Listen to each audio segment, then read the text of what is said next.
அஸ்ஸலாமு அலைக்கும் everyone. June 9 என்னுடைய சின்ன பையன் ஹுமைலுக்கு பர்த்டே. அதுக்காக என்னுடைய ஃப்ரெண்ட்ஸ் அண்ட் ஃபேமிலிஸ் எல்லாம் இன்வைட் பண்ணியிருந்தோம். அதுக்கான டெக்கரேஷன்ஸ் தான் என்னுடைய ஹஸ்பண்ட் பண்ணிகிட்டு இருந்தாங்க. ஹோம்மேட் கேக் ஆர்டர் பண்ணியிருந்தோம். கேக் ரொம்ப சூப்பராக இருந்தது. அப்படியே ஈவினிங் ஒரு 6:30 போல் கேக் கட் பண்ணியாச்சு.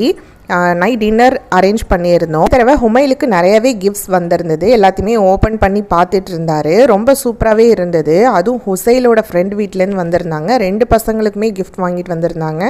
ரொம்பவுமே சூப்பராக இருந்தது.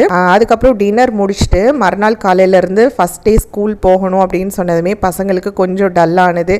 இருந்தாலும் பரவாயில்ல, இன்றைக்குள்ள டேவை என்ஜாய் பண்ணிப்போம் அப்படின்னு சொல்லிட்டு இன்றைக்கான டேவை நல்லாவே என்ஜாய் பண்ணிகிட்டு இருந்தாங்க. கெஸ்ட் எல்லாம் வீட்டுக்கு போகிறதுக்கே நைட் ஒரு 10 o'clock போல் ஆகிடுச்சு. அதுக்கப்புறம் வீட்டெல்லாம் க்ளீன் பண்ணிவிட்டு நெக்ஸ்ட் டே மார்னிங் ஸ்கூலுக்கு என்ன பண்ணலாம் அப்படின்னு பிளான் பண்ணும்போது ஹாஃப் டே ஸ்கூலு அப்படின்ட்டாங்க. ஃப்ரெஷ்ஷாக மண்டே மார்னிங் ஸ்கூலுக்கும் அனுப்பியாச்சு பசங்களை.